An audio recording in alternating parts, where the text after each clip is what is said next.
Welcome in. This is, in fact, episode 1 of the Spence and Serg Show. I'm here with my guy, Serg. You guys watched the introduction. What a place to start in the world of college football. This is going to be all pretty much a college football show today.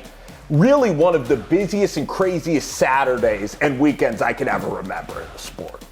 Yeah, it was pretty hectic. A lot of fireworks, a lot of non-fireworks, I should say. There was a lot of, leading on, a lot of misleading, a lot of misinformation being spread around everywhere. It was quite the weekend. Were you going nuts like I was? I couldn't even go to sleep Saturday night. Oh, I think I was texting you what do you had all the NFL things going on, Thanksgiving, you had the Black Friday debacle by my birds, and then just the epitome of the slate rivalry weekend. Yeah. You couldn't ask for a better thing. I felt like a kid on Christmas waking up that Saturday. Friday night, but also I think the Lane stuff even when he said he was going to LSU, it wasn't official until Sunday. No. And we're going to talk about Lane. Let's just talk about Kiffin. So this is what happened with Lane, Serg, is that he was essentially, the meeting kept getting pushed back with the team on Saturday. He had the meeting with the AD, and he had the meeting with the governors at the president's house on Saturday. Mm-hmm. And it just kind of turned into kind of a bleep show at Ole Miss and for these players. And I guess I'll ask you, what were you, when you were monitoring this Saturday, did you think he was ever going to stay at Ole Miss?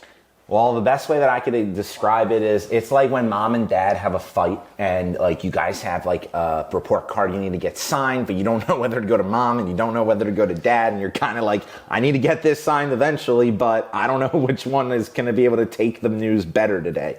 And basically Lane Kiffin and there's all these reports. There's a he said, she said, and like with everything, there's 3 sides to every story. There's one side, the second side, and then there's the truth. And neither side, I think, really cares about reporting on the truth. Both of them are, like mom and dad, getting into a fight. They both want to smear each other rather than come to a conclusion. And I think that is the biggest takeaway I got from this, was that neither side really liked each other when it was all said and done. In the end. So Lane Kiffin, okay, I guess I'll ask you the question, and then I'm going to say my piece on what I think about this Lane Kiffin. I think I know where this is going. What I want to ask you is, did Lane Kiffin, were you offended at the way that he treated the Ole Miss players in the Ole Miss community? Were you personally hurt? Do you kind of feel like Lane Kiffin did them wrong? Do you think he was selfish in this matter? And were you a little bit appalled or bothered, I guess I should say, by the actions of Lane Kiffin this week? I'm glad you asked me that question, because as somebody that's a diehard college football junkie, I love putting myself in their shoes. What would I feel? What would they feel, etc. And I've actually contemplated this a lot before this all was even announced, because the writing was on the wall. I mean, if anybody follows college football that closely, you kind of knew this was going to happen. And if you know anything about Lane Kiffin, you kind of know he's a serial bouncer, hopper. He can't ever stay in one place for too long. So was I appalled at his decision making? I mean, when I think about it from the kids' perspective, you gave commitments to those kids. You put 6 years into a program, and you're not building a class by year. You're building from the time you get in. You're thinking 4 years out with every one of your recruits. You're starting recruiting for that senior class today, right? And they're not even freshmen yet. They're still in high school, but you're predicting who's going to start by the time they get their senior year. What are we looking at we're going to need from the transfer portal? What money they're balancing it all out. So do I think it was appalling? I guess the short answer is no, because of how much some of these young men are getting paid nowadays. But from me being an old school guy, you had a job that whole season, right? And you guys got to a good spot, sure. Yeah. Things didn't go your way in the Auburn, Alabama, in the Iron Bowl, but you still are in the running. But I'm ready to say my piece now on the Lane thing. Okay. And you kind of proved it.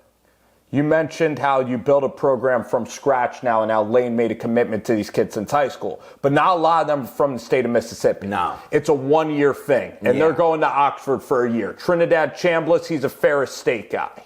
Okay? Jackson Dart was a USC guy. So every year they're kind of getting there, and they're not like Ole Miss lifers.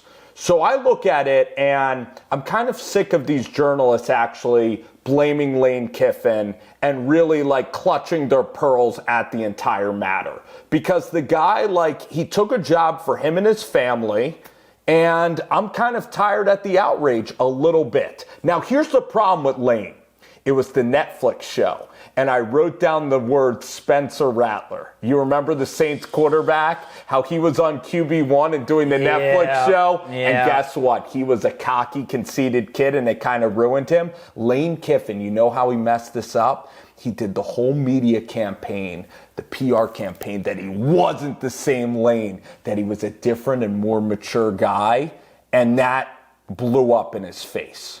Do you agree with that? I completely agree. think that, did you kind of see the Netflix and the remaking of his image? That he said, I'm closer to the Lord, and which I don't doubt, but he kept on saying, I'm this new guy, and I'm so happy at Ole Miss. He strung them along. When really, the way I would have handled it, I would have committed to LSU a couple of weeks ago and said, I would have leaked out, I'm really favoring LSU a couple of weeks ago, and gave almost everybody, I would have taken the drama completely out of it. Like, listen, you don't want me to coach anymore after the year? Fine, that's the college football calendar. He strung them along, and that's why it hurts so bad. Well, yeah, but ultimately, you know, who's going to feel that hurt the most? It's going to be like that person that wants this to keep going. The Ole Miss fans and people that kind of don't like Lane Kiffin. Right. And I think that a lot of people actually like Ole Miss, where, frankly, I'm not the biggest Ole Miss fan. It's not like I'm a hater, but I'm a total outsider. Yeah, I mean, I'm not by no means a Ole Miss fan, but there's something to be said about like the hotty toddy and like their whole like culture, that and the not Grove just the culture, is awesome. Not just the culture that he was building, but just in general, the Ole Miss running Rebels, like their whole, like down in Oxford, that whole layout that they got going on there, AD, everybody involved in their athletic program, they do a really good job of making Ole Miss a desirable place when, frankly, it is. Frankly, but like the state of Mississippi as in general, like if everybody wanted to go to Mississippi, we'd be seeing Mississippi State and Ole Miss running the SEC for years. But like you can name all their good players that they've had from both teams, but you can't name a memorable team like that year. The Dak and Fletcher Cox team with Dan Mullen was sick when they were the number one team in the country. Right. And what Hugh Freeze did there with Metcalf, no, it wasn't Metcalf, it was Swag Kelly, it was Bo Wallace, Laquan Treadwell before he hurt his leg. Oh, they had back in the day, Robert Kemdike. Mm-hmm. So I can remember, and Eli went there, and Eli did well, but they were always kind of a stepping stone for LSU. But let me put it this way, I love the drama. And you even texted me that really funny thing about how Ole Miss now with the Ben Garrett, how they're going to call him Ho Kiffin, and right? Dude. Like I love it. I love that Lane Kiffin. I love the cursing at him, like as he goes on the plane. So I love the drama. I love it. Because I'm not an Ole Miss fan. So I'm not either. I love this. I love watching them fight with each other. But also it kind of reminded me of what just happened in the NFL. Like Jerry Jones said, like how, you know, it's pretty crazy how like all year you guys are talking about Dallas, but in reality, when you look back at their scheduling of like, well, you could have got this contract done a long time ago, but you didn't want to. You know what I mean? Like everything was drawn out because he even said it, like, I get it was just a jest, but he said like, well, if I didn't have this drama, what would you all be talking about, right? He said that like during when he then did the Stephen A thing. It reminded me exactly of what's going on with Lane Kiffin. With Lane. So the way I think Lane, by him being indecisive, it made him look terrible. I mean, for sure, it definitely did. But by his, guess what?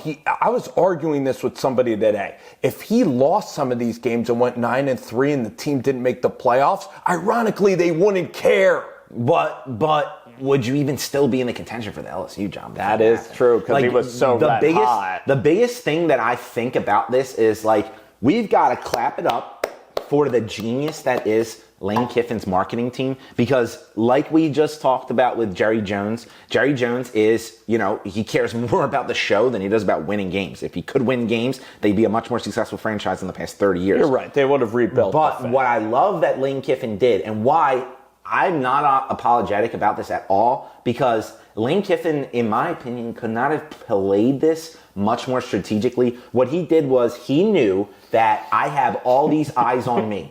What is next week, Spencer? But I don't think he liked it. He looked uncomfortable. That's the ironic thing about Lane is he's like a really quiet, person. He wears, honestly, it sucks because he wears his emotions on his sleeve. Like you could tell whenever he's uncomfortable and when he's not uncomfortable. But he played this. I didn't like Lane at Ole Miss.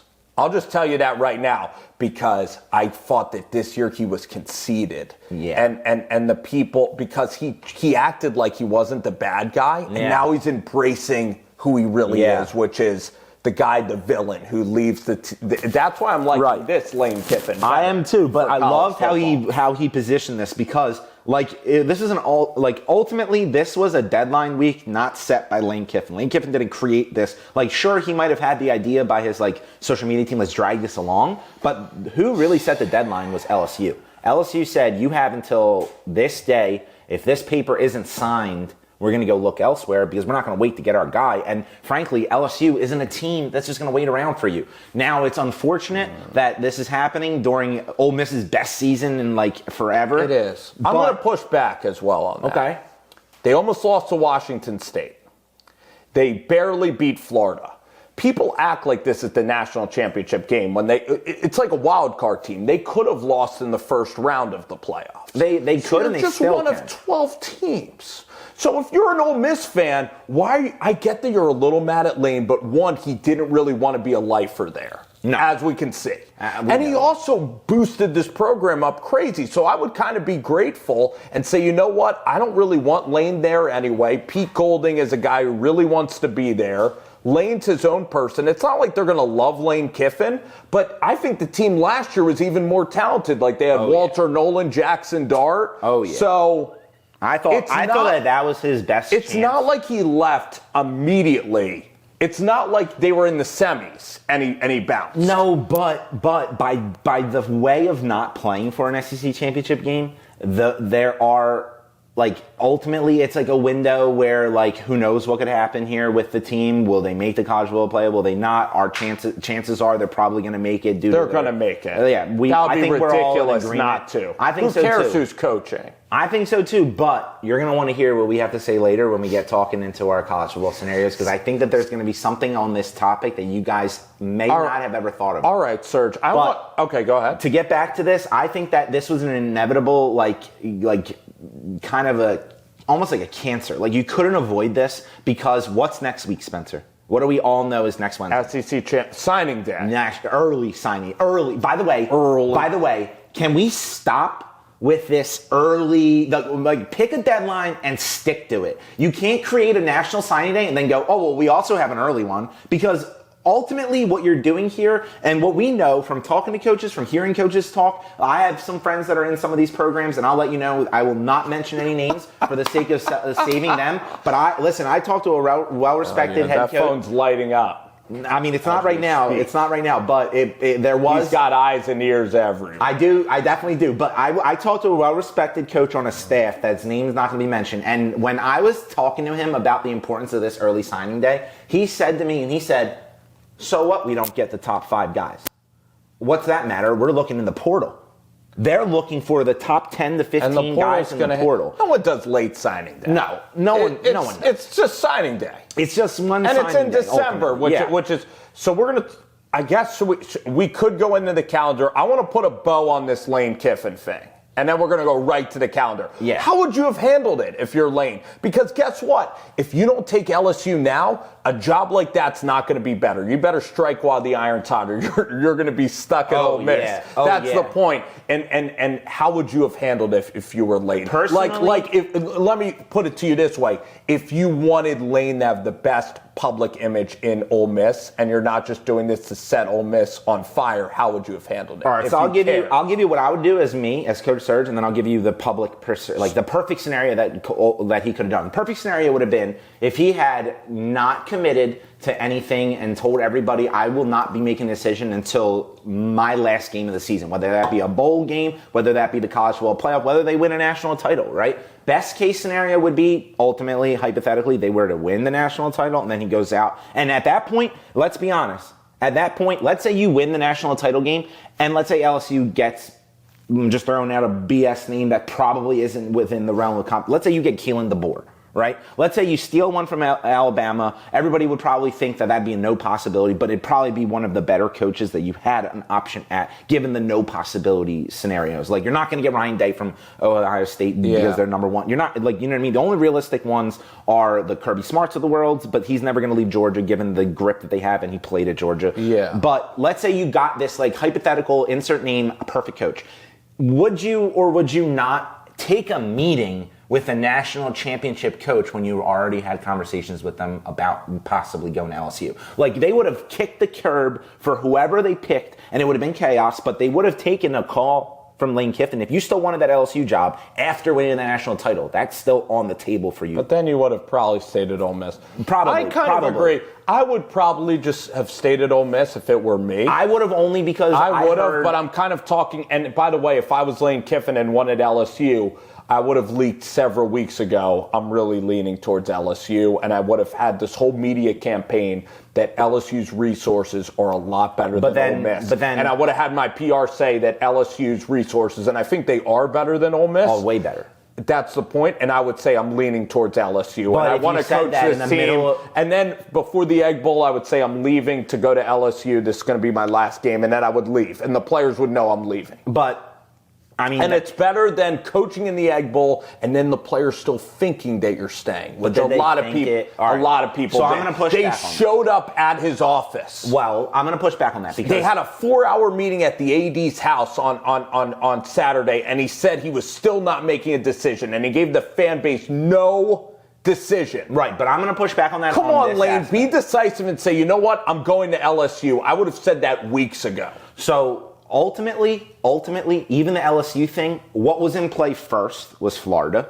And Florida was super aggressive. Like, they were making it known. We want Lane Kiffin. We want a guy of this stature. So from the players' perspective, like, whether you agree or disagree, I'm going to let you know right now, those players, they're getting talked to by Lane Kiffin. There's actually a report out that Lane Kiffin gave out burner phones.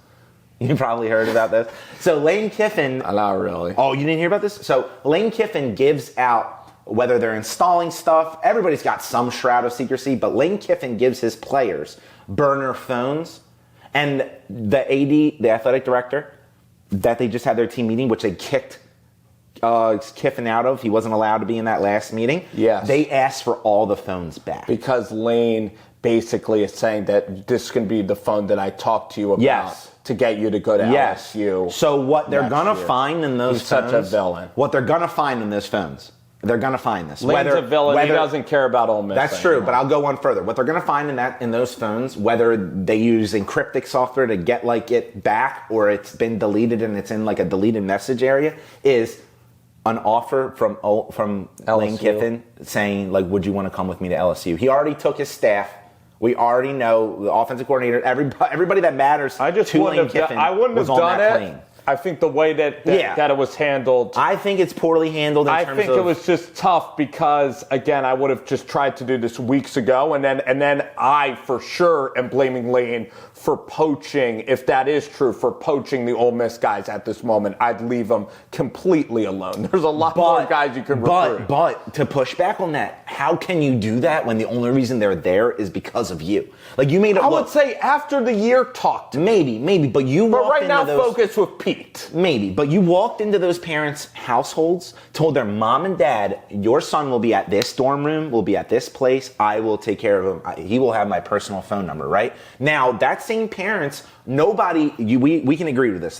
Those guys are not Ole Miss blue blood guys that are going to stick at Ole Miss. They're not blue blood guys. They're Ferris State guys. Right, but that is the point. And guess what? We've hit the brakes. Yeah. College football calendar. We'll get a lot more into this on the next segment.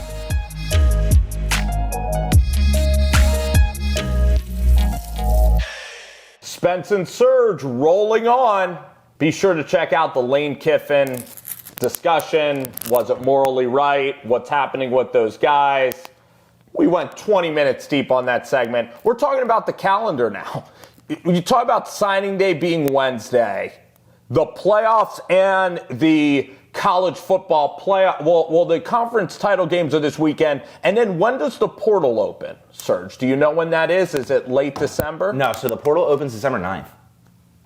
When teams are in the playoffs. Yeah, and so ultimately, like, we kind of touched on this a little bit by discussing, the morality of the Lane Kiffin issue. But ultimately, the college football committee created this, like, everybody involved in college football created this disaster. They created this ability for these coaches or these players to do exactly what's happening right now by making everything so early. They wanted the views, they wanted the rate. Like, let's be honest. They thought to themselves, they said, so we're going to make it December 9th, right?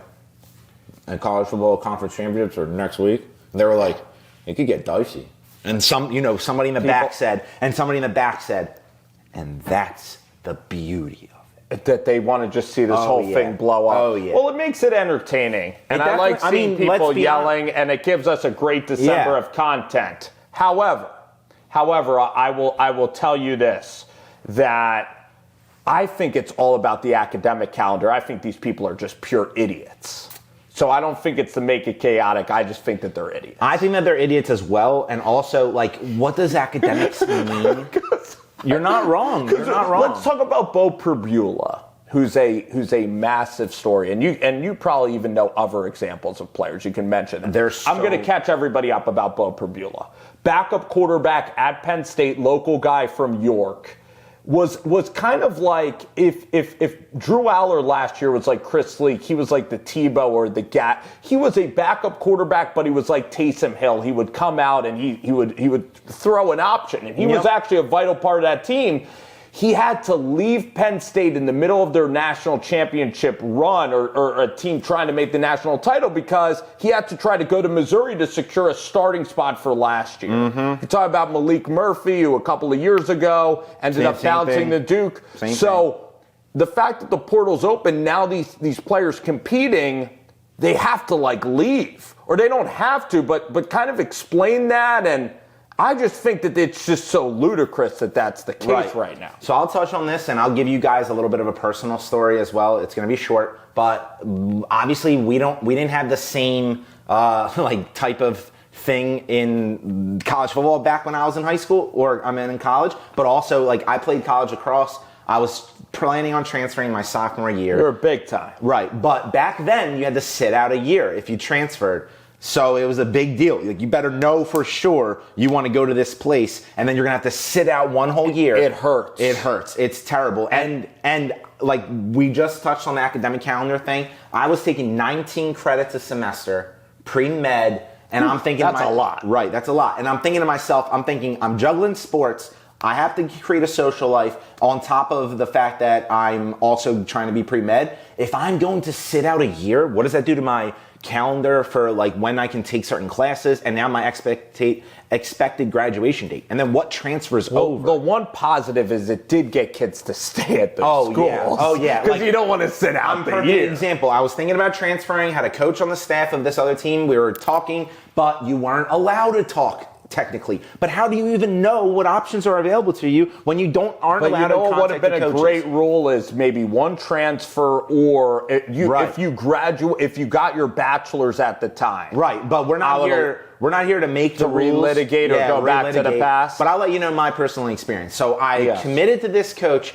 My head coach and that coach were friends from the same area at the time. My coach heard in passing when I was getting medical treatment on my knee, this different knee, nothing to do with this, and I didn't miss any games for it. But when I'm in the middle of getting medical treatment, I'm hearing my coaches in the office, hearing a player blurt out, oh, this kid is thinking about going to this school. Just thinking about it. Doesn't mean it's even possibility. Doesn't mean anything. First of all, like, if you knew anything about my coach or whatever, there was a lot of guys that did the same thing that I did, okay?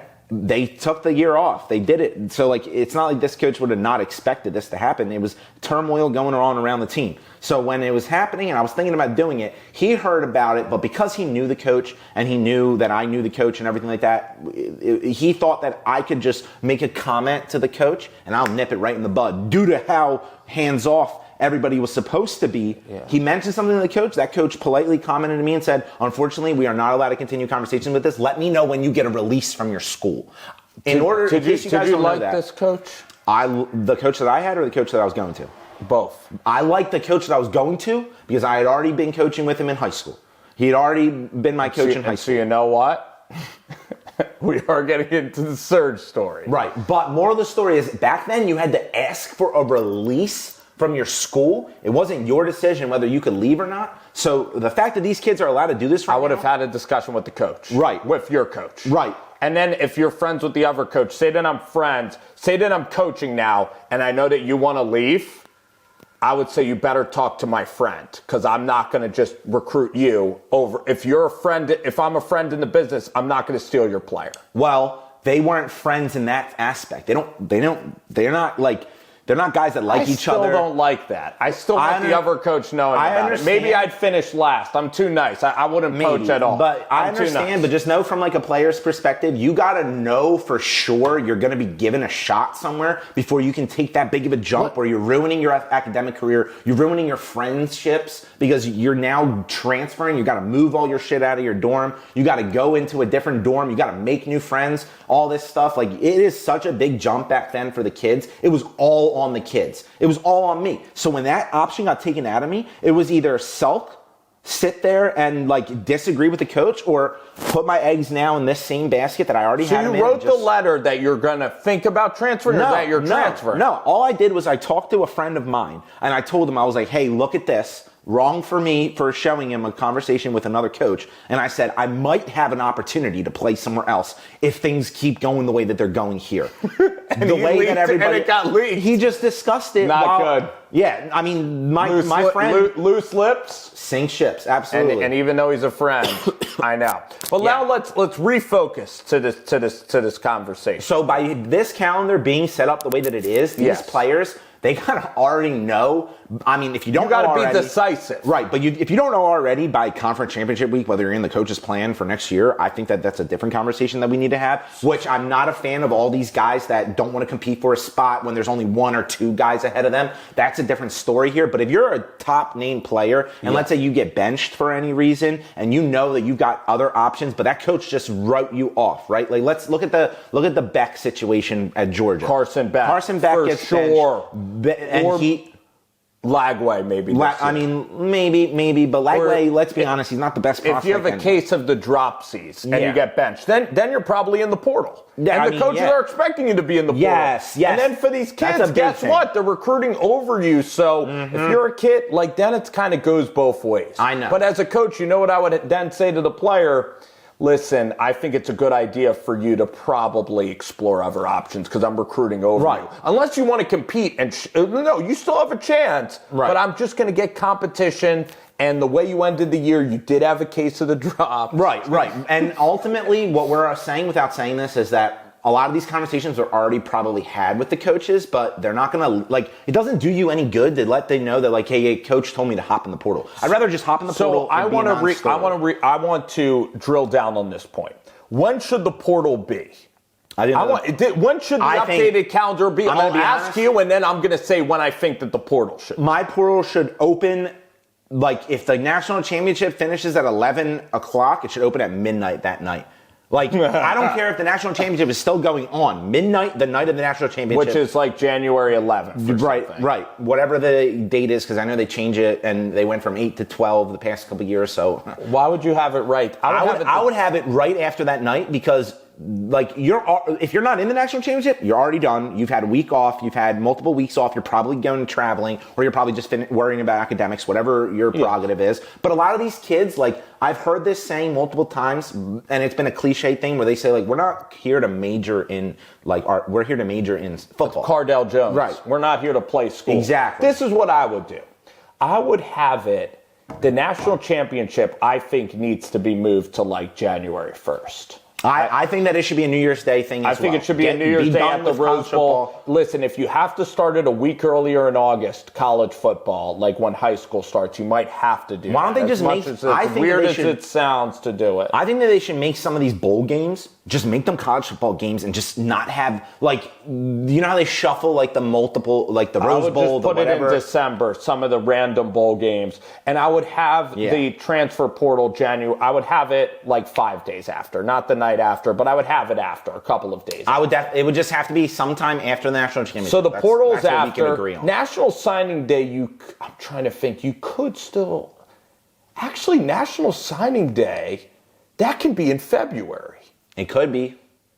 So then the coaches and everybody, and you can make it illegal for coaches. By the way, you can make it illegal for coaches to sign until after the regular season ends. Because now that you have coaches leaving, maybe you can have a dead period where coaches cannot be signed until after the national championship. But that would only be, so for Lane Kiffin, he could sign with LSU. Yeah, but that would only be if you were to move all the national signing days and everything like that. But the problem with that February. Yeah, but move everything back. That's my solution. But my only devil's advocate with that is as I had a friend that did this as well, is the early admissions process. Like if you're on campus in the spring, those guys that they got to get ready in January. Yeah, they got to be already.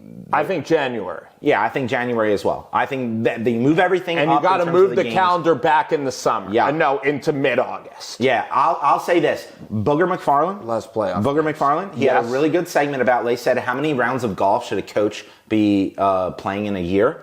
Apparently, for whatever reason, you can get more golf in from the end of your season to the spring, which in my opinion sounds opposite because you have spring practice. You gotta but again, this all revolves on the current schedule. But I like golf. I like golf too. But Booger McFarland said during the season you should barely be playing, and then when you get you have a break period here, bowl games, yada yada yada. Ultimately, it came out that he said that in a year you could get at 30 rounds of golf. That's a lot of rounds of golf. Hugh Freeze, good at golf. Great. There's a couple of coaches that are pretty good at golf. Really good at golf. Who cares about recruiting if you're good at golf? I mean, he doesn't. But golf teaches you life lessons. It teaches you a lot of life lessons. So again, we could talk about the spring practice schedule. We're going to talk a lot more about this on Spence and Serg.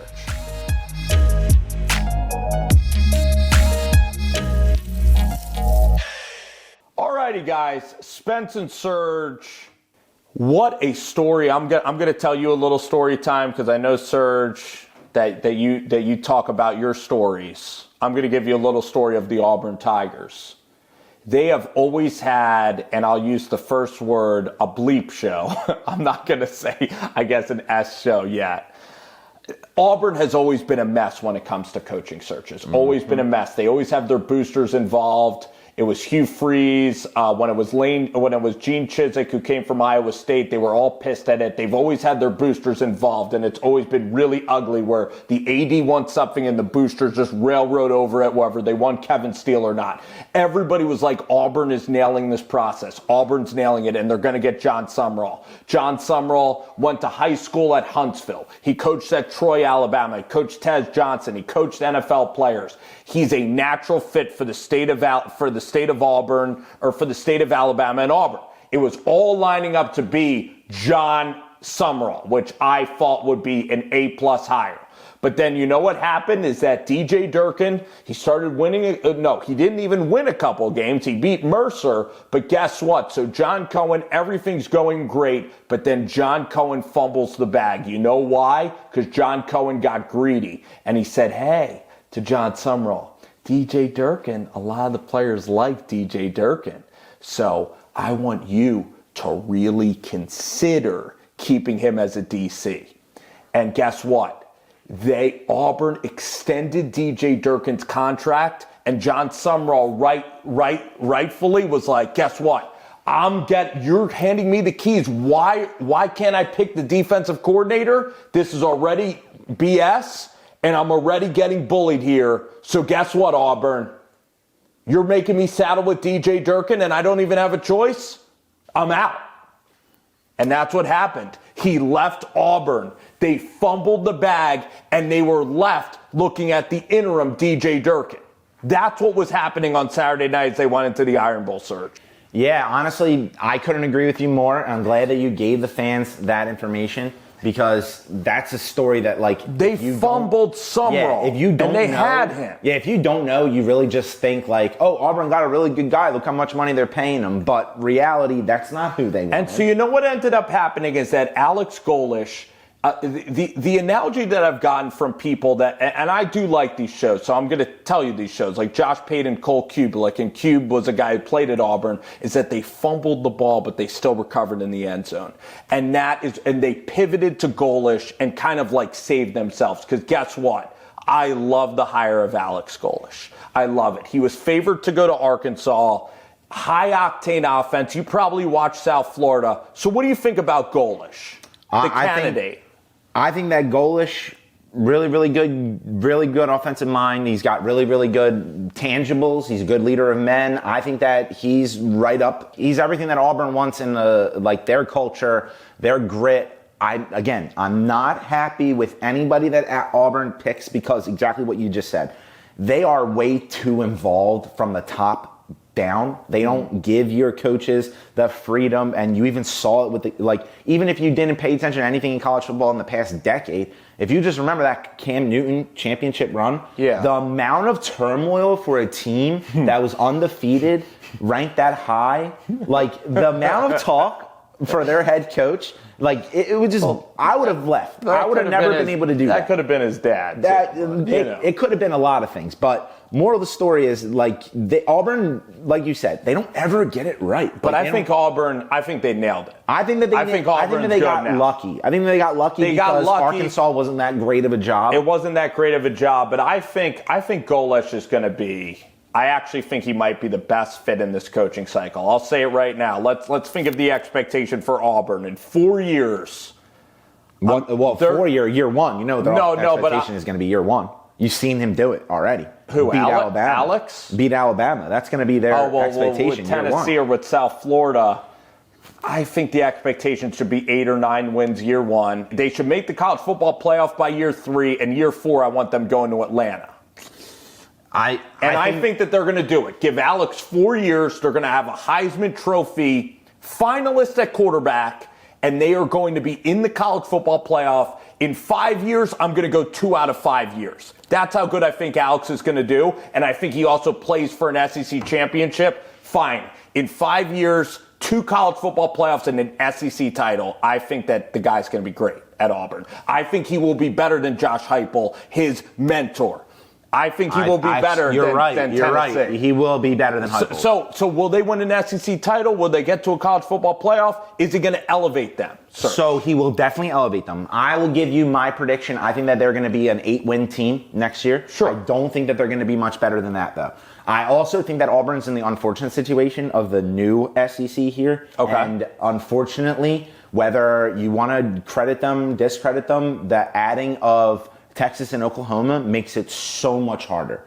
So much harder. To win the SEC. Yes, so much harder. And they always going to have to play Alabama every single year. Yeah, and Georgia, too. And Georgia, exactly. So, you got to beat one of those teams for sure, and then you got to run the SEC gauntlet regardless. I think Alex is doing it. I don't know if he can do it, just given off the fact that I hate to say this, but for helping and for worse, the scheduling of the National Signing Day and everything, the way that it's set up right now, he's just at such a disadvantage. Well, for this year, but I'm talking about the tenure. How do you think it's going to go? I think that he's going to be right up there. I think that he will make a SEC championship game, but it's not going to be in the way that you think. It's going to be one of these where could have it's going to be exactly like Lane Kiffin situation where they're going to be waiting for somebody on the outside looking in, hoping that they could lose to make the college. I want to do a bold take. I think it's an A+ hire. I think he will be rolling at Auburn, one of the top 4 best coaches in the sport. So I'm going to go pretty bold here. I think a national championship within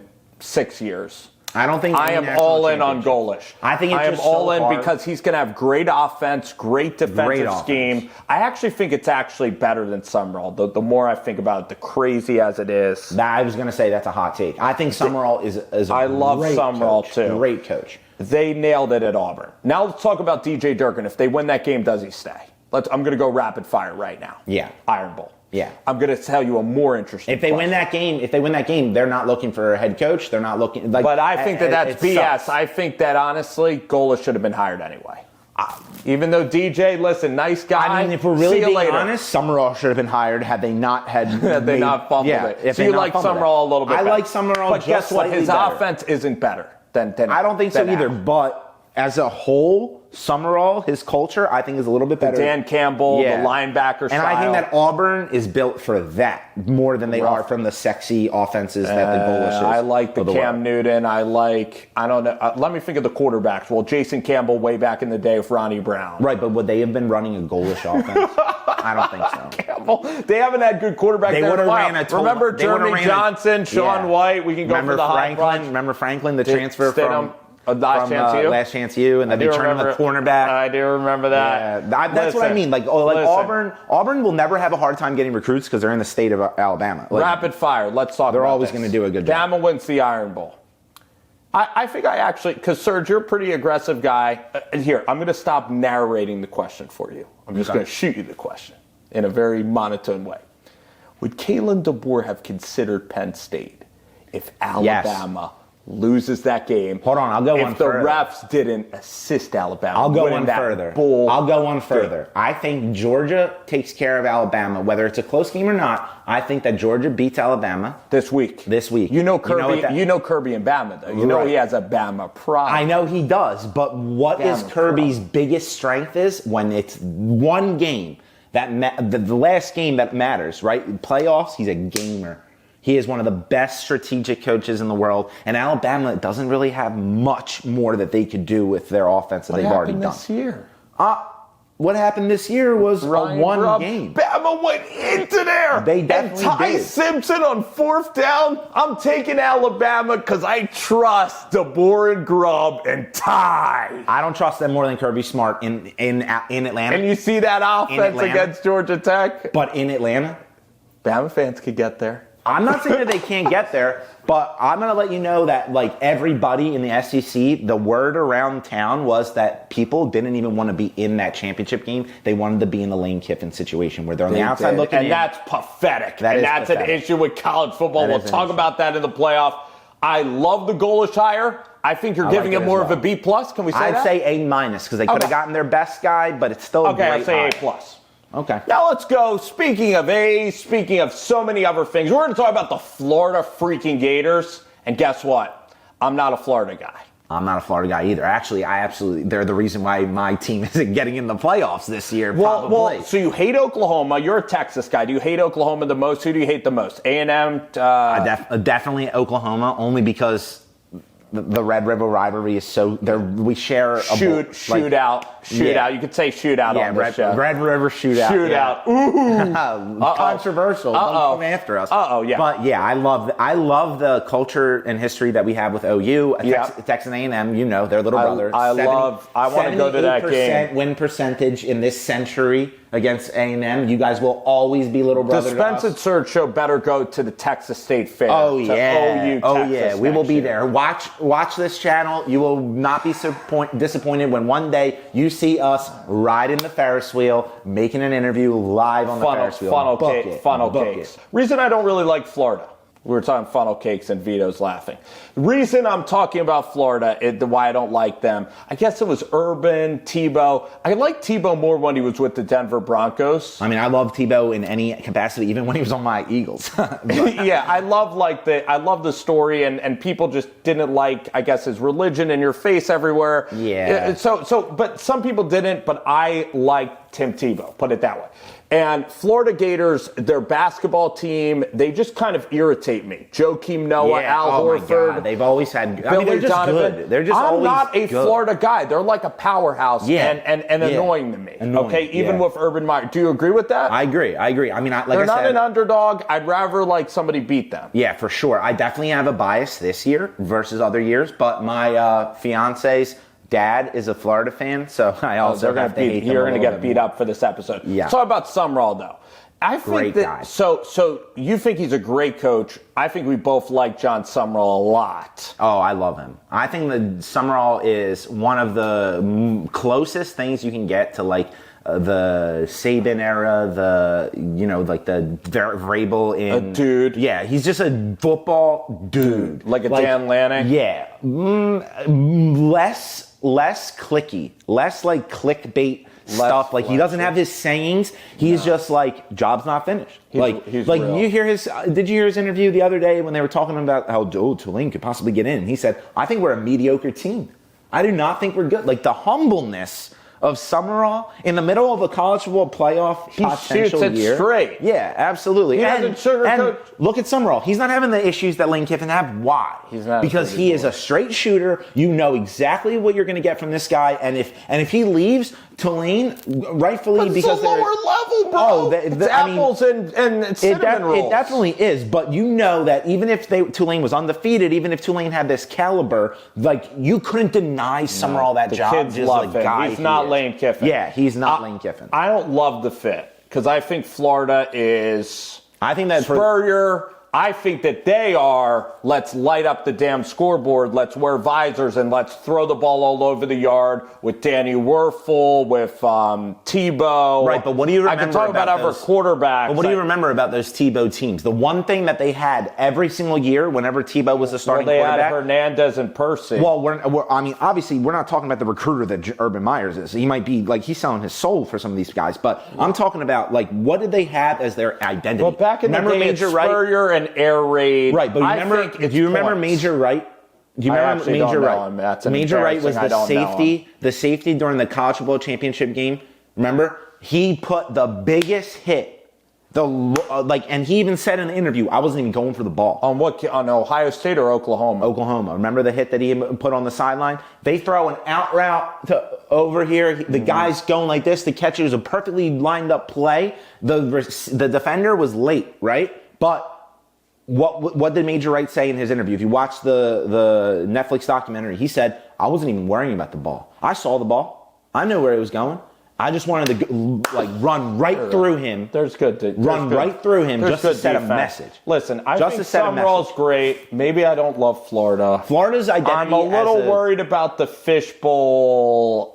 It's a very tough job. You think Auburn's expectations are crazy? That fan base is ridiculous. I'm going to say it's an A hire. I'm a little worried about the offense. Trust me, Summerall, if we had to get a beer on the show, if we go to get an SEC Media Day interview, Summerall's our first guy. Love John Summerall. Love him. And he did a great interview. I'm going to say an A, but I think actually Golesh, I don't love the fit at Florida. I would have rather him went to even a Penn State or something pretty. I don't think that he's built for the Penn State grind because the Penn State grind's a lot of like publicity, like a lot of kissing babies. It's not so much coaching. Like James Franklin wasn't just coaching. He was also monitoring all the personalities. Well, we have Florida, so you love it. I think it's an A hire, not an A minus, not an A plus. I don't think it's the best hire in the world, but I still think it's a solid A. I think that Florida next year is going to be looking at a 10-win roster. So we're handing out very good grades on the Spence and Serg Show, Florida Gators. Let's now talk about the college football playoff. All right? We're going to get into some arguments. There's a lot to talk about. And if you remember, if you're watching the beginning of the show, this is where that Lane Kiffin take that I said that you're going to want to listen to is going to come in. So I'll let you segue us in. So we're going to talk about the entire, we're talking about the list. We can even look at our phones now. Let's pull out the list. So we happen to be right after they just had their most recent college football rankings. Vanderbilt dropped a spot, all these different changes in the college football rankings. But there's a lot of teams on the outside looking in that do still have a case. Okay, so the locks. Sorry, guys. The locks. Ohio State, Indiana, which is going to be the Big Ten championship. Mm-hmm. Let's just cut it right now. Who do you think wins that game, Ohio State, Indiana? Ohio State. Unfortunately. Because Julian's saying, were you surprised that they beat Michigan, got the monkey off their back? No, but they should have also beat Michigan last year. And Jeremiah Smith might have fumbled. It might have been a completely different game. I think he fumbled for the end zone. But do you think Julian Sain's that good, or does he just have a clean pocket every single clean pocket. I think that he's got so many weapons. He's got an advanced play calling system that was like a carryover last year, a little bit of hardline Ryan Day. Yeah, I mean, and also like a little carryover of the Chip Kelly offense. Coaches keep things that work, year to year, and you can see that with the Jeremiah. I think I'm with you. I think Mendoza might struggle. I might take Ohio State. I'm going to take Ohio State comfortably over the number. I'm taking them 35-14. Ohio State. I think so too. But I think that's going to... Because Mendoza can't really move. No. And that's a problem. No, but I think that score is going to indicate how good of a team Indiana really is. And I think that the whole college football has an Ohio State problem this year. They are just a juggernaut. It's unfortunate. And I think Ohio State might just win it all. Yeah, I think they just might run the table. Okay. So then Indiana still gets a bye, right? Do the 4 teams get a bye? Mm-hmm. Yeah, I think that then we have the Georgia Bulldogs. So I have Bama beating Georgia. So would Bama then get a bye, or would it go to maybe a Texas Tech, a Big 12 champion?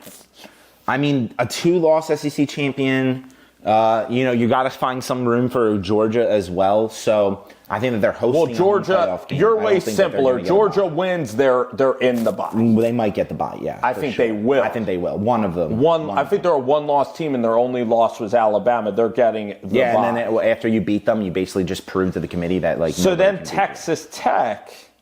I have a big, big, big prediction for this game. I think that BYU. Are you going to pull the lever? Did they shock you? I think that BYU can make some noise in that How about game. win the game? Go there.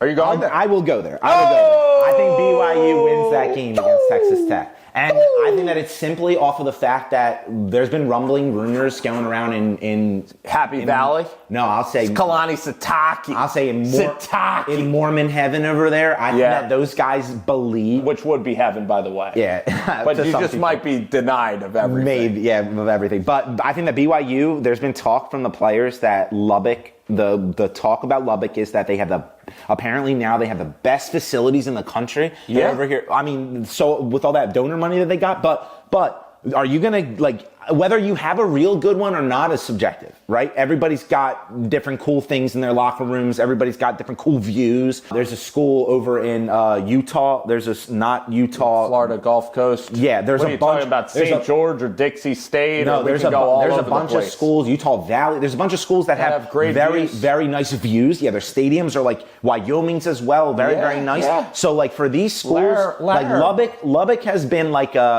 they've always been decent. Never really able to amount to the hype that they get. But now they're balling, bro. No, they definitely are. Cody Campbell, the #1 recruiting class in the nation. Yeah. I know that they bought all these players, but Joey McGuire's got to put it all together.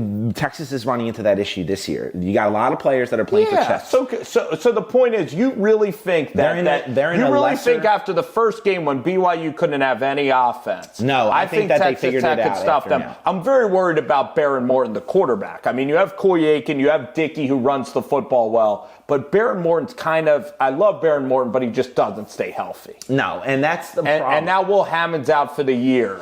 So, but you see BYU physically in Arlington winning this game. I think that the conversations around BYU is that Lubbock has this big high going on right now where they think that they're untouchable. With Cody Campbell. Yeah, they're playing for a Big 12 championship, which, if you remember, what was their history like when Texas was in the Big 12?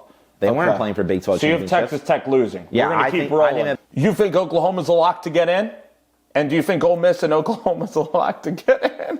I don't know. Oklahoma beat Alabama. You know what, though? If Bama loses to Georgia. Let's say the locks for after we get done the actual championship game. Oh, I want to talk about that ACC championship All right, game. go ahead. Let's talk about Duke, Virginia. So Duke, Virginia, on paper, you're going to see a 10-2 team versus a 7-5 team. Now, by no means is Duke that great of a team. Well, but the ACC is not very good. They are not very good. Do not believe what you see or what you read anywhere. I think that this game is going to be a lot closer than everybody has. The betting projections only has UVA a 3.5-point favorite. It's pretty crazy. I might take that. Do you see what I mean? I might take them to cover. I think you might have to just off the betting numbers. And they killed Duke the first time. Yeah, but Duke has the chance to do the funniest thing ever. If Duke was to claw and scrape a win against Virginia, I think that you, me, Anybody could go into that college football committee and they would all be wrong with any team that they put out. They could do the projection a million times. They're going to be wrong every single time, because if Duke was to win the ACC championship, they do not belong in the college football playoff. And the precedent was already set a few years ago. You remember Florida State, 13-0, lose their Heisman hopeful quarterback. And what did the committee said? They said that there was a noticeable difference in the last 2 games of the season. They went from almost 30.5 points a game to 16 points per game with 2 different quarterbacks. With different quarterbacks, with Brock Glenn and whoever the quarterback was. Right. So that's going to bring me to my next segue. Go ahead. Let's connect it all. It's going to connect it all to the Lane Kiffin thing. I think, and I'm going to stand up for this, I think that this is the first time, this is a guy with no ACL talking here to you, the viewers, to you, the college football committee, to anybody at home that gives a crap about what we have to say, what anybody has to say. I think that this is the time of year you set a precedent. You want to paint Lane Kiffin the victim. You want to make him the vulgar person that he is, the enemy. Tell everybody in the world the consequences of leaving a team midway through the season of a championship run. You are not the same team if you lose your offensive coordinator and your head coach, the same way as if you were not the same team if you lost your starting quarterback. Ole Miss should not be in the college football playoff despite their 2-loss season. I don't care if they had better wins than anybody else in the country, which they don't. I think that if you're... No way. No, I think that you set a precedent right now. The same way you set a precedent when FSU lost their head coach. You do not allow Ole Miss into the playoffs. You put a team like Texas in with better... And this isn't just because I'm a biased homer. You put a team with an actual coach, with a quarterback that has been 16-2 touchdown interception ratio in his past 5 SEC games. 3 of them, this is the number 3 team, number 7 team, and number 12 team in the country. You set the precedent right here, right now, that you are not the same team without your coach, just like you're not without your quarterback. And I think that Lane Kiffin just cost his team missing the playoff. And I think the committee is going to view it the same way. You do. Mic drop. But I would hate that so much. Everybody would. Everybody would. Except for you. I would hate it too, because it changes the whole landscape. Because it's not fair. I know that this is coming to the end of this, which I want everybody to watch. I get one rebuttal, and then maybe you can have a little bit of time left. I don't think that that's fair to this Ole Miss team or to these kids. And one, if Lane Kiffin was, God forbid, sick or something, But he wasn't.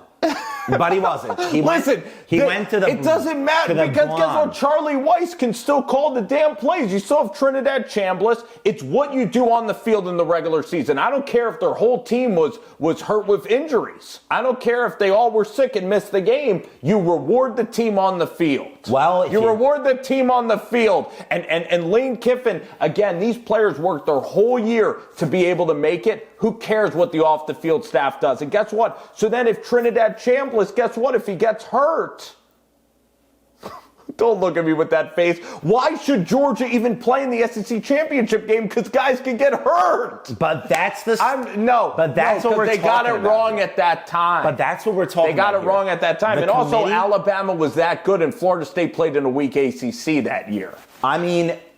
13-0 is 13-0. But if you're not crap, it doesn't matter. If you're ACC, not, we can say that. Hold on, we can say that was like thing. An ACC was like the Big 12. We can say the same thing about Ole Miss's schedule. Taking Ole Miss out. We can say the same thing. No, Ole Miss. They still beat Mississippi State. They beat Oklahoma.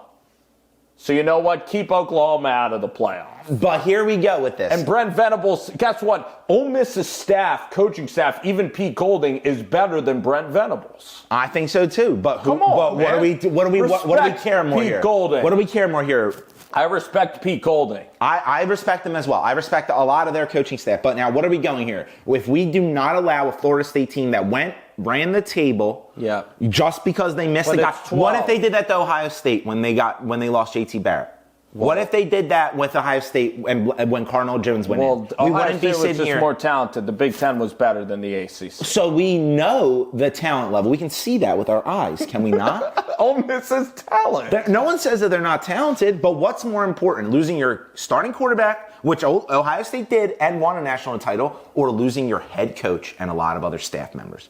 It's a lot, but guess what? Ole Miss is easily in because they only lost one game. But are they? Because who are you putting in over them? Notre Dame? Notre Dame has Are you putting in Texas? Are you putting in Alabama? If I can only pick one team, yes. I think that if there's any Vanderbilt? team, look, let's say you draft. I might not even watch the college football playoff if they do Ole Miss like that. Let's say you draft your 12, right? You already have them locked in based on at large, and then you go. Let's say you circle Ole Miss. Let's say you circle out Oklahoma. Whoever it is that you circle, right? Let's say there's one team that's on the fence, right? Of those 12, the weakest one.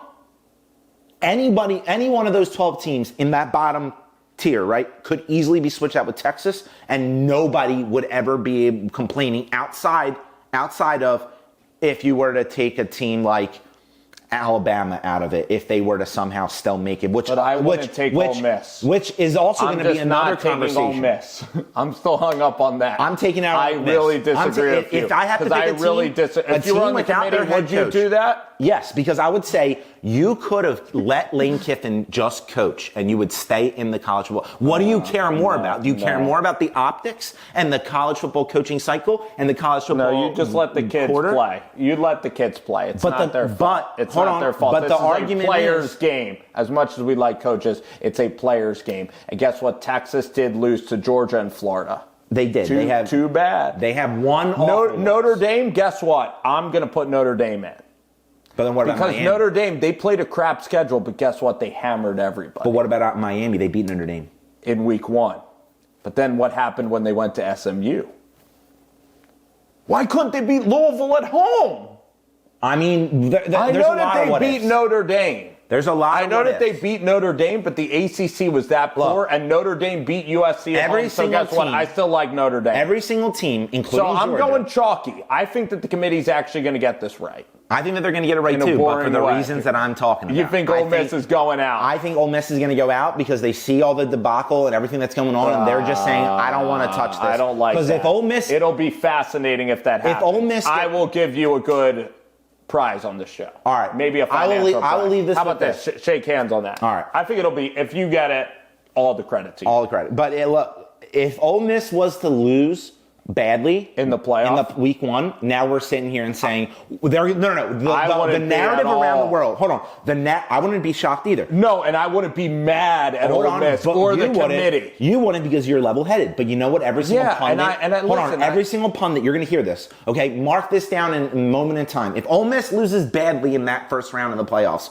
whether they lose in the first round or the second round, depends who they get matched up. It depends if they even get in. Right? Let's say Ole Miss comes short of expectations, very possible. Every single pundit is going to say, I could have told you that. They don't even have their head coach.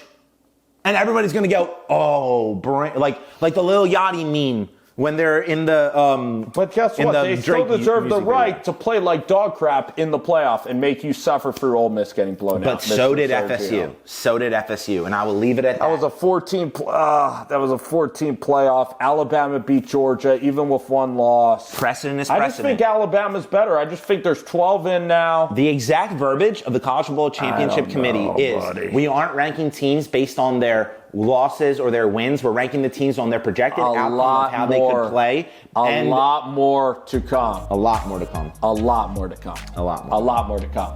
Spence and Serg. This could go another hour. We could talk about this. But this is episode 1.